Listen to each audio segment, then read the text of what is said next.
நாம் தமிழர் கட்சியின் ஒருங்கிணைப்பாளர் சீமான் மற்றும் திருச்சி எஸ்பி வருண்குமார் இடையேயான வார்த்தை மோதல் வலுத்து வருகிறது.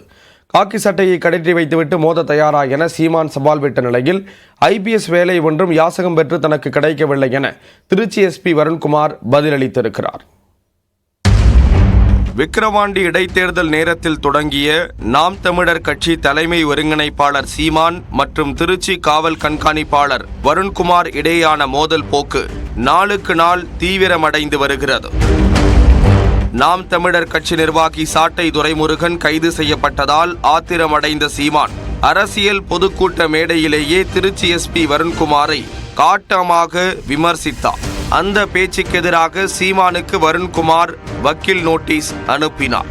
அதன் பின்னர் சமூக வலைதளங்களில் நாம் தமிழர் கட்சியினர் தன்னையும் தன் குடும்பத்தினரையும் தரக்குறைவாகவும் அவதூறாகவும் அருவருக்கத்தக்க வகையிலும் விமர்சிப்பதாக குற்றம் சாட்டிய வருண்குமார் அது தொடர்பாக சைபர் கிரைமில் புகார் அளித்தார். இந்த விவகாரம் நீரு பூத்த நெருப்பாக புகைந்து கொண்டே இருந்த நிலையில் தானும் புதுக்கோட்டை எஸ்பியாக உள்ள தனது மனைவி வந்திதா பாண்டேவும் எக்ஸ் தளத்திலிருந்து தற்காலிகமாக விலகுவதாக நேற்று முன்தினம் வருண்குமார் அறிவித்தார். தன்னையும் தனது குடும்பத்தையும் சமூக வலைதளத்தில் அவதூறாக பேசும் இணையதள கூலிப்படையினர் மற்றும் அவர்களை தூண்டிவிடும் நாம் தமிழர் கட்சியின் தலைமை ஒருங்கிணைப்பாளர் சீமான் உள்ளிட்டோர் மீது சட்டப்படி நடவடிக்கை எடுப்பேன் என தனது கடைசி எக்ஸ் பதிவில் வருண்குமார் கூறியிருந்தார்.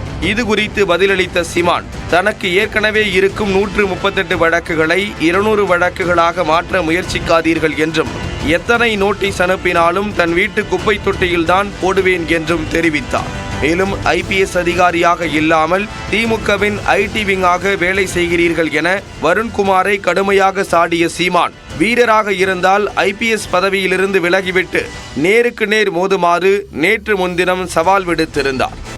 தம்பி, நீ எதுக்கு IPS படித்தா? அந்த வேலையை தான் பார்க்கணும். நீ திமுகவின் IT விங்கில் வேலை பார்க்கணும், இந்த வேலையை ரிசைன்மெண்ட் போய் பார்க்கணும். புரியுதா? இத்தனை போலீஸ் இருக்கும்போது உங்களோட எங்களுக்கு பகை எதுக்கு, எங்களோட பிரச்சனை எதுக்கு வருது? நீங்கள் உருவாக்குறீங்க, நீங்கள் புகழ் விரும்புகிறீங்க, உங்கள் பேர் அடிபடணும், உங்களை பேசணும், செய்தி வரணும் அப்படின்னு. அப்படி பெரிய வீரம்னா வாங்க நேருக்கு நேரம் மோதுவோம், அதை செய்வோம். அதிகாரத்தில் இருந்துக்கிட்டு வழக்க போடுறதே பேர் புதுசாக பேர் பார்க்க போகிறேன் தம்பி. இந்நிலையில் எக்ஸ் தளத்திலிருந்து விலகிய திருச்சி எஸ்பி வருண்குமார் தனது வாட்ஸ்அப் ஸ்டேட்டஸ் மூலம் சீமான் பேச்சுக்கு பதிலளித்துள்ளார்.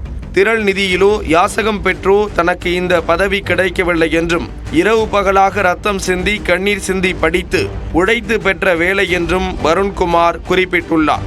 2010 UPSC தேர்வில் 3ஆம் இடம் பிடித்ததை சுட்டிக்காட்டியுள்ள வருண்குமார் IPS பணியே தனது முதல் விருப்பம் என வாட்ஸ்அப் ஸ்டேட்டஸ் மூலம் தெரிவித்துள்ளார். மேலும் பெண்களை ஆபாசமாக பேசுவது, நில அபகரிப்பு, ரவுடித்தனம் செய்வதை சிலர் நிறுத்தினால்தான் காக்கி சட்டையை கழற்றுவது பற்றி யோசிக்கிறேன் என்றும் தான் காக்கி சட்டையில் இருப்பது அவ்வளவு பயமா என்றும் தனது கருத்தை பதிவிட்டுள்ளார். கட்சி தலைவருக்கும் காவல் அதிகாரிக்கும் இடையேயான மோதல் நாளுக்கு நாள் வலுத்து கொண்டே செல்வது சலசலப்பை ஏற்படுத்தியுள்ளது.